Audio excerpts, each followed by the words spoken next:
हाम्रो सफल विश्वासी जीवनमा जिब्रोको भूमिका। यदि तपाईं र म ख्रीष्ट येशूमा विश्वास गरेपछि वास्तविक सफल विश्वासी जीवन जिउन चाहन्छौं, हाम्रा प्रार्थनाको जवाब परमेश्वरले दिएको चाहन्छौं र हाम्रो जीवनमा चाहेको कुरो पूरा भएको देख्न चाहन्छौं भने जिब्रोलाई चाहिँ अध्ययन गर्नै पर्छ। विशेष गरी हाम्रो मगज र मुखको सम्बन्ध अथवा विश्वास र वचनको सम्बन्ध कस्तो छ त्यसको बारेमा हामीले अध्ययन गर्नै पर्छ, जान्नै पर्छ, बुझ्नै पर्छ र व्यक्तिगत जीवनमा लागू गर्नु पर्दछ। त्यसलाई आज म ध्यान तपाईं र मेरो बोली कस्तो छ, तपाईं र मेरो वचन कस्तो छ, त्यसले तपाईं र मेरो भित्रको यथार्थलाई बाहिर त देखाइ नै रहेछ। मत्ती 7 अध्यायको 15 देखि 20 तपाईले पढ्नुभयो भने अथवा 12 अध्यायको 33, 34, 35 हेर्नुभयो भने, लुकाको 6 अध्यायमा पनि हेर्नुभयो भनेदेखि प्रभुले भनेको छ जे कुरोले हृदय भरिएको छ मानिसको मुखबाट त्यही कुरो निस्किन्छ अनि त्यसै कुरोले मानिसलाई पवित्र या अपवित्र, शुद्ध या अशुद्ध बनाउँछ। प्रभुले त धेरै पटक त्यो कुरो उल्लेख गर्नुभएको छ। त्यसपछि प्रार्थनाका विषयमा ध्यान दिँदाखेरि म आज सुरुवात मर्कुसको 11 अध्यायबाट गर्न चाहन्छु। मर्कुस 11 को 20 बाटै पढौं। यो महत्त्वपूर्ण घटना छ। बिहान त्यहाँबाट पहिलेकै बाटो जानुहुँदा उहाँहरूले त्यस अन्जीरको रुखलाई जरैबाट सुकेको देख्नुभयो। उहाँहरूले भनेछ मासुमा यो चेलाहरूले। 21 पद। अनि पत्रुसलाई यो सम्झना भयो र तिनले उहाँलाई भने, रब्बी हेर्नुहोस्, तपाईले शराब दिनुभएको अन्जीरको रुख त सुकेछ। यो केही हिजो साँझ प्रभुले दिनुभएको शराब बिहान हेर्दा छर्लङ्गै देखिएछ। येशूले तिनीहरूलाई जवाब दिएर भन्नुभयो, परमेश्वरमा विश्वास राख। साँच्चै म तिमीहरूलाई भन्दछु, यदि कसैले आफ्नो हृदयमा शङ्का गर्दैन तर आफूले भनेका कुरा पूरा हुन्छ भने विश्वास गरेर यस पहाडलाई उखेलिएर त समुद्रमा खस भन्यो भने त्यसको निम्ति त्यस्तै हुनेछ। यदि कसैले आफ्नो हृदयमा शङ्का गर्दैन तर आफूले भनेका कुरा, जिब्रोको काम आउँदैछ, वचनको कुरा पूरा हुन्छ भने विश्वास गर्छ भने त्यो त्यसको निम्ति हुनेछ। 24 पद। यस कारण म तिमीहरूलाई भन्दछु, तिमीहरूले प्रार्थनामा जेसुकै माग्छौ सो पाएका छौं भन्ने विश्वास गर र त्यो तिमीहरूको निम्ति हुनेछ। मुखबाट तपाईं र मैले निकालेका बोली वचनको शक्तिको बारेमा यीशु प्रभुले यहाँनिर स्पष्टसँग भन्दै हुनुहुन्छ कि यदि यो पहाडलाई पनि तिमीले हटिजा भनेर भन्छौ भनेदेखि र विश्वास गर्छौ भने त्यो त्यस्तै हुनेछ। अनि ठ्याक्कै त्यसलाई फेरि प्रार्थनासँग जोड्नु भएको छ प्रभुले कि हामीले प्रभुसँग केही कुरो माग्छौं भने त्यो अवश्य हुनेछ भनेर विश्वास गरेका छौं भने त्यो हुन जानेछ। जिब्रोको शक्ति, वचनको शक्ति, बोलीको शक्ति। अब हाम्रो संस्कृतिमा, हाम्रो चलनमा कस्तो छ भन्नुहुन्छ भनेदेखि आफ्नो मनका कुराहरू बाहिर बोल्नु हुँदैन। भित्रको जे चाहना छ त्यो भित्रै लुकाइ राख्नुपर्छ भन्ने मान्यता छ अथवा अरू कसैलाई बताउनु हुँदैन। र त्यसमा कतिपय सत्यता पनि छन्। तपाईले आफ्ना मनका सारा कुराहरू बाहिर बताइदिनु भयो भने फेरि मान्छेले तपाईलाई कि त पागल भन्छन्, कि तपाईलाई हेला गर्न थाल्छन्, कि तपाईको आरेस गर्छन्। र पनि हामीले यो मनका कुराहरू बाहिर कसैलाई बताउनु हुँदैन भन्ने मान्यता भएको कारण कतिपटक ती मनका कुराहरू हामीले आफूसँग पनि बोल्दैनौँ, आफूलाई पनि बताउँदैनौँ, मनमै राखेका हुन्छौँ, मनमै मनन गरिरहेका हुन्छौँ तर मुखबाट ती कुराहरू बाहिर व्यक्त गरिरहेका हुँदैनौँ। त्यसै कारण प्रभुले के भन्नुभयो प्रार्थनाको विषयमा, तिमीहरू जब प्रार्थना गर्दछौ भनेदेखि भित्र कोठामा एकान्तमा जाऊ ताकि तिम्रो मनको कुरो जब परमेश्वरसँग बोल्दाखेरि कसैले नसुनोस्। त्यो एकदमै लुकेर गोप्य प्रार्थना गर्दाखेरि मन्त्र लाग्ने होइन कि तपाईं र मेरो भित्र मगजमा, हृदयमा र मगजमा भएका वचनहरू जब हामी बोली पठाउँदछौँ, परमेश्वरको सामनेमा ती व्यक्त गर्दछौँ, त्यो वास्तविक बन्दछ। त्यसै कारण त्यो गोप्यता, त्यो परमेश्वरसँग मात्रै तपाईले भन्नुपर्ने वचनहरू अरू मानिसले नसुनुन्, त्यहाँसम्म प्रभुले हाम्रो लागि प्रावधान जुटाउनु भएको छ। परमेश्वरसँग बोल्नुपर्ने, भन्नुपर्ने, त्यो बोल्नु पो एउटा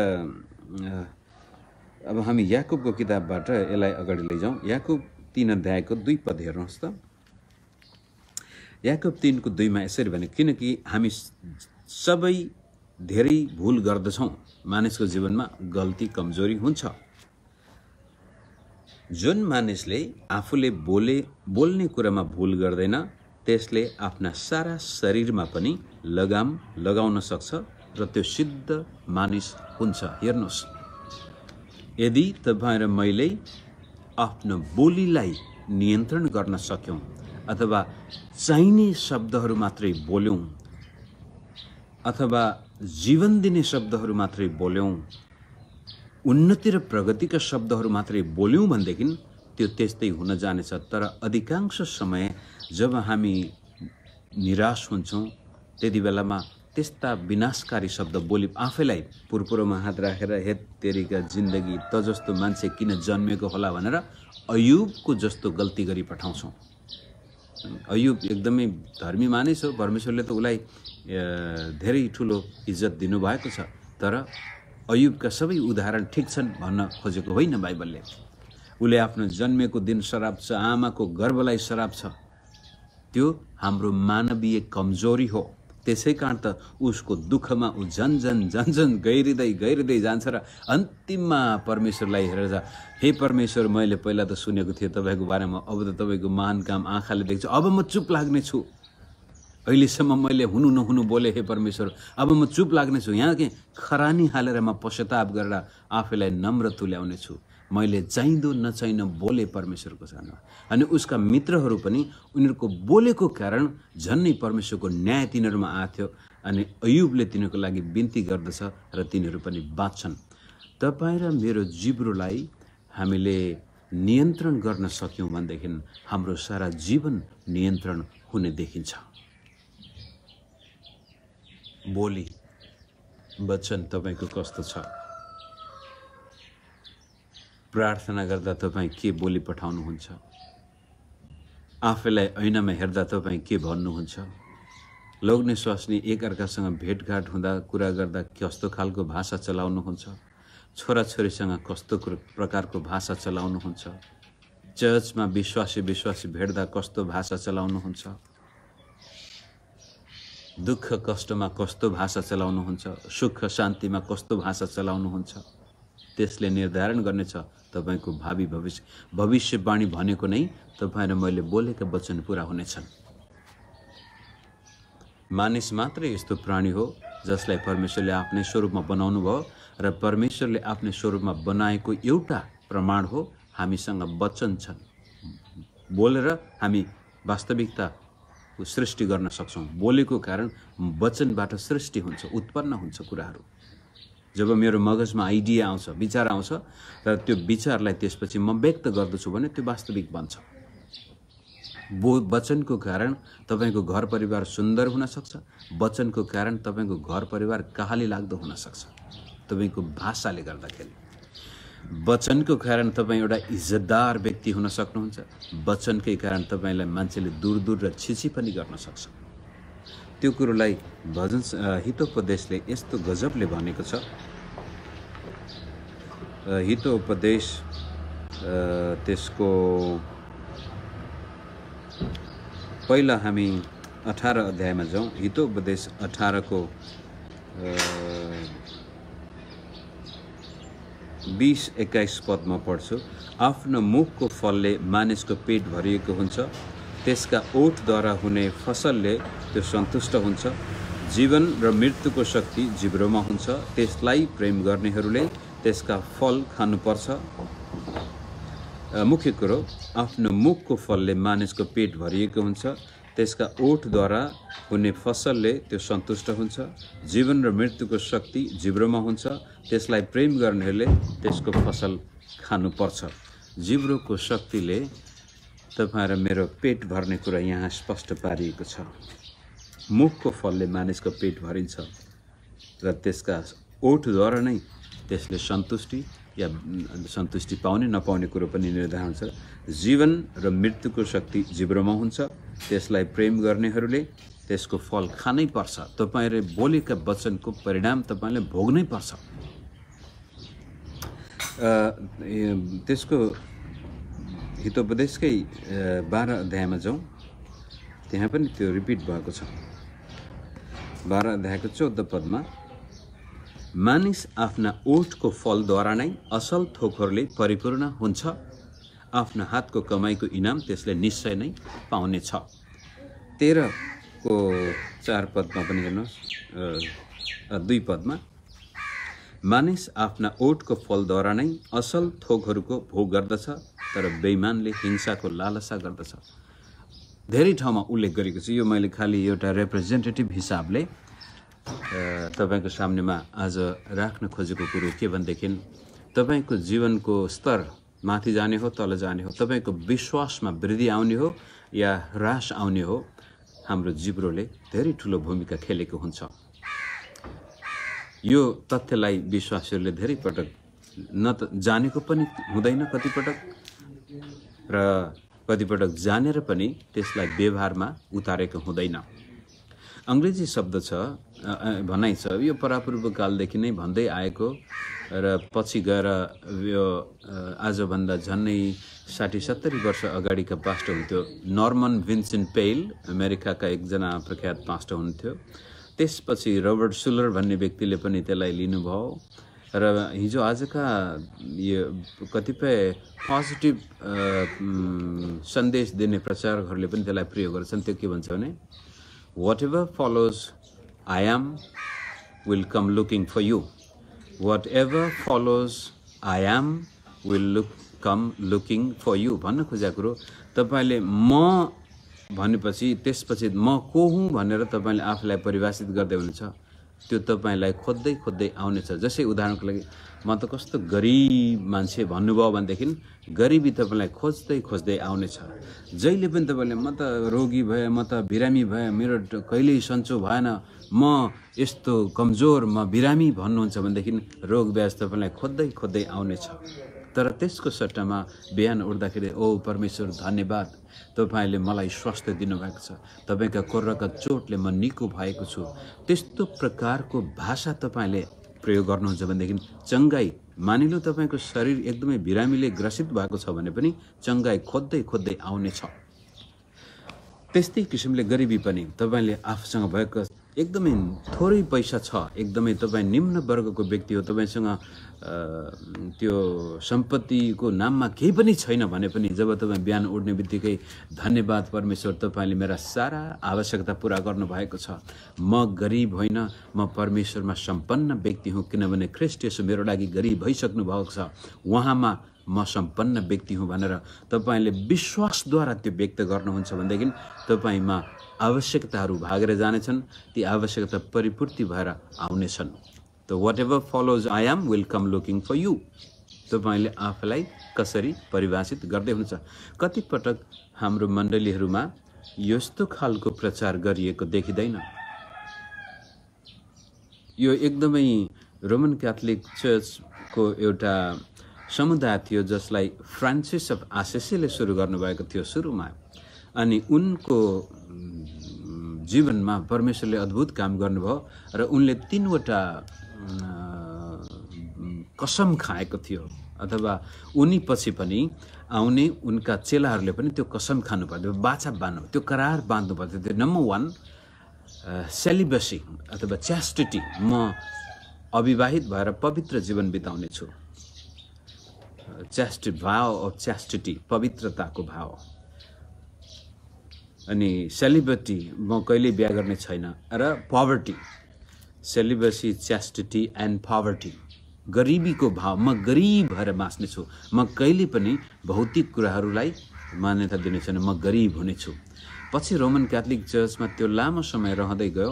रोमन क्याथोलिक चर्चले त त्यसलाई पूर्ण रूपले स्वीकार गरेन। पछि यो त्यसको प्रभाव यो जर्मन युरोपियन देशहरूमा यो पायटिस्टिक मुभमेन्ट भन्छौँ त्यसलाई, एकदमै आत्मिक हिसाबले मान्छेहरू परमेश्वरको चरणमा जान थाले। पायटिस्टिक मुभमेन्टबाट पछि प्युरिटन मुभमेन्टमा गयो। प्युरिटन भनेको नि फेरि त्यस्तै जो जोन बनियन जस्ता व्यक्तिहरू र थुप्रै त्यस्ता विद्वानहरू त्यसपछि देखा परे। उनीहरूले त्यसपछि यस्तो प्रकारको विश्वासलाई विश्वमा फैलाइदिए कि गरिब हुनु चाहिँ आत्मिकी हो, दुःखमा रहनु चाहिँ आत्मिकी हो भन्ने खालको त्यो विश्वास प्रोटेस्टेन्ट चर्चहरूमा पनि ल्याइदिएको कारण आजसम्म पनि हामी यो परमेश्वरले हाम्रो जीवनमा दिने आशिषहरूलाई पनि हामीले स्वीकार गर्न डराउँछौँ। बाइबलमा त लेख्या छ परमेश्वरले मेरा सबै भौतिक आवश्यकता पूरा गर्नुहुनेछ भनेर बाइबल पनि पढ्छौँ, मनमा पनि छ, तर मुखबाट व्यक्त गर्न हिचकिचाउँछौँ हामी। कसैले यस्तो सुनिहाल्यो खन यो त कस्तो संसारिक विश्वासी रहेछ भन्छ कि भन्ने डर। अनि यो चङ्गाईको बारेमा पनि विभिन्न प्रकारका विकृतिहरू आएको कारण यो चङ्गाईकर्ताहरूले मानिसलाई झुटा शिक्षक नै भनौँ तिनीहरूलाई। जो व्यक्ति पैसाको लागि सेवा गर्छ त्यो झुटा शिक्षक हो, चाहे त्यो चङ्गाईकर्ता किन नहोस्, चाहे त्यो महान प्रचारक किन नहोस्। र यी झुटा शिक्षकहरूको जीवनमा हामीले देखेको विकृतिको कारण विश्वासीहरू पनि हामी अब यो विश्वासलाई बाहिर व्यक्त गर्न हिचकिचाउँछौँ। बरु त्यसको सट्टामा हामी हो धन्यवाद प्रभु तपाईँले मलाई अनुग्रह गर्नुभयो, मेरो गरिबीमा तपाईँ मसँग हुनुभयो, मेरो रोग ब्याजमा तपाईँ मसँग हुनुभयो, त्यसकारण प्रभु तपाईँको इच्छा म रोग ब्याजमै बस्नु हो, तपाईँको इच्छा म गरिबीमै बस्नु हो भनेदेखि म स्वीकार गर्छु भनेर यस्तो आत्मिक प्रार्थना गर्छौँ हामी र त्यस्तै हुन जान्छ पनि। त्यसै कारण आज म तपाईँको सामनेमा यो वचन राख्न बाध्य भएको छु कि धेरै विश्वासीहरू आफ्नो वचनले गर्दाखेरि उनीहरू जीवनलाई माथि लैजान सकिरहेका छैनन्, आफ्नो विश्वासलाई निर्धक्क भएर मुखबाट व्यक्त गर्न सकिरहेका छैनन्। तर म तपाईँलाई बडो विनम्रतापूर्वक यो सुझाव दिन्छु मित्र, बिहान बिहानै उठ्दाखेरि, दिउँसो हुँदाखेरि, राति सुत्न अगाडि पनि तपाईँले आफ्नो परिभाषा दिनुपर्छ आफैलाई, तपाईँ को हो र परमेश्वर तपाईँको निम्ति को हो, परमेश्वरले तपाईँको जीवनमा के गरेको देख्न चाहनुहुन्छ, ती सबै भित्रका भावनाहरूलाई तपाईँले भाषामा परिणत गरेको हुनुपर्छ, शब्दमा परिणत गरेको हुनुपर्छ र त्यो शब्द तपाईँले आफैलाई भन्नुपर्छ, परमेश्वरलाई भन्नुपर्छ र परिस्थितिहरूलाई भन्न, अरू मानिसलाई होइन। त्यसै कारण गोप्य ठाउँमा प्रार्थना गर्नु भनेको तपाईँसँग भएको विश्वासलाई वचनमा व्यक्त गर्नुहोस् र यो एकैचोटि नहुन सक्छ। अब तपाईँले हिजो अस्ति जन्मसिद्धै अब कति वर्ष भइसक्यो तपाईँमा नकारात्मक भाषाको विकास भइसकेको छ भने तपाईँलाई मानिलिनु बचपनदेखि नै, मलाई एउटा उदाहरणको लागि मलाई गाउँमा सुरुमा कालु कालु भनेर बोलाउँथे, मेरो हजुरआमाले नै मलाई कालु भन्थे। सबैको अब गोरा गोरा थिए मेरो मावलीमा, म हुर्किँदाखेरि सबै गोरा, मेरो मामा घरतिर सबैको गोराको गोरा छाला, म मात्रै कालो, म बाउको कालो छाला थियो अनि बाउ जस्तै म भएँ।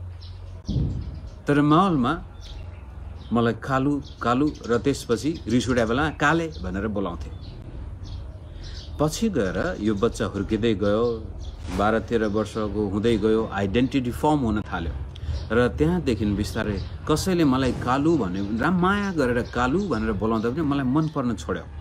मलाई त्यो कालो मन परेन, किनभने हेला गरेर त्यो हेपेको जस्तो लाग्न थाल्यो भने अब बचपनदेखि नै मैले आफैलाई ऐनामा हेर्दाखेरि यो मेरो कस्तो, म त गोरो भइदिएको भए हुन्थ्यो भन्ने भावनाले मेरो मगजमा मलाई बिरामी बनायो र आफैलाई देखेर अब मन पर्न छोड्यो भने यदि म त्यस्तै मनस्थितिमा बाँचेको थिएँ भनेदेखि जब म ऐनामा हेर्दाखेरि आफैलाई प्रशंसा गर्नुको सट्टामा म के गर्छु त, कस्तो काले काम नलाग्ने बेकुब, किन त्यस्तो कालो छाला हुनु परेको होला भनेको खण्डमा मेरो जीवनलाई म सराप्दैछु।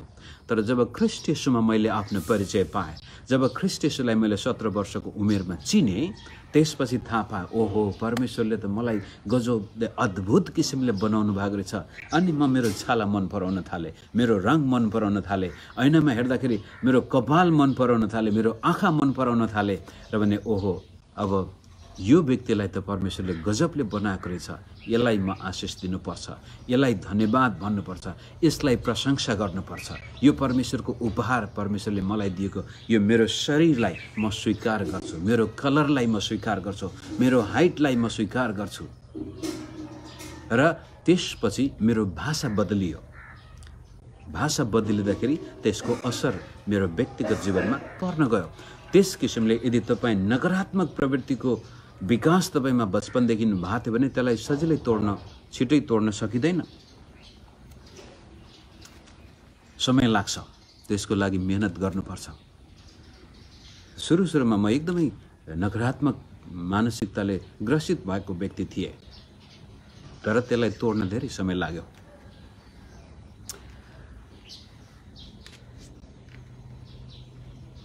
कहिलेकाहीँ हामी जब जीवनमा असफल हुन्छौँ र भनेको जस्तो हुँदैन, चाहेको जस्तो हुँदैन भने अरूलाई तुरन्तै हामी दोष दिन्छौँ। तर म आज बिहान यहाँलाई के भन्छु भनेदेखि तपाईँको भाषालाई पहिला विचार गर्नुहोस्। मानिलिउँ बिहान उठेदेखि तपाईँ साँझ नदिनाउन्जेलसम्म तपाईँको भाषा रेकर्डिङ गरेको थियो र त्यसलाई तपाईँले पछि सुन्नुभयो भनेदेखि कस्तो हुन्छ? तपाईँको भाषामा कति सकारात्मक र कति नकारात्मक पक्ष छन्।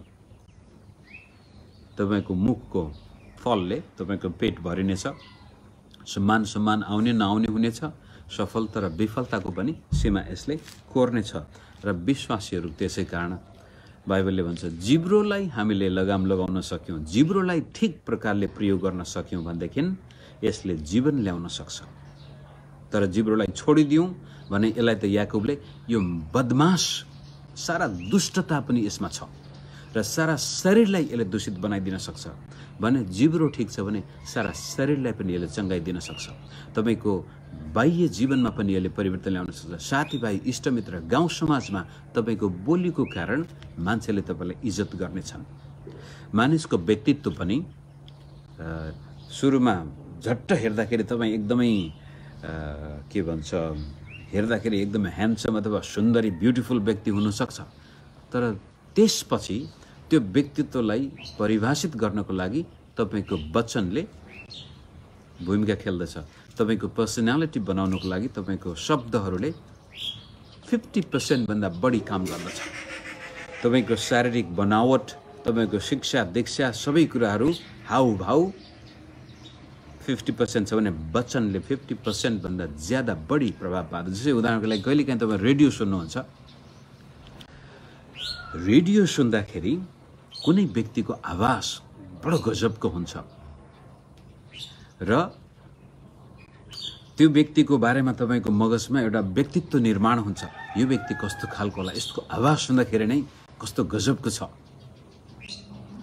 जस्तै यो बीबीसीमा समाचार भन्ने एकजना, उहाँको नाम त नलिउँ, धेरै पहिला उहाँले, म बीबीसी नेपाली बेला बेला सुन्थेँ, उनको व्यक्तित्व बडो गजब राम्रो लाग्थ्यो।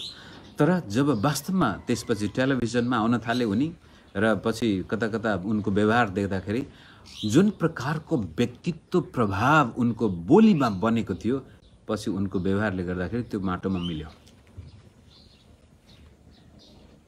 भने व्यवहारका साथसाथै तपाईँको बोली त्यस्तो सकारात्मक छ, जीवन प्रदान गर्नेछ भनेदेखि तपाईँको व्यक्तित्व मानिसले त्यस्तो प्रकारले हेर्दछन्। भने आत्मिक जीवनमा पनि यसले त्यति नै असर गर्दछ। तपाईँको विश्वासलाई बोलीमा व्यक्त गर्नुहोस्। सकेसम्म मृत्यु ल्याउने शब्दहरूको प्रयोग नगर्नुहोस्।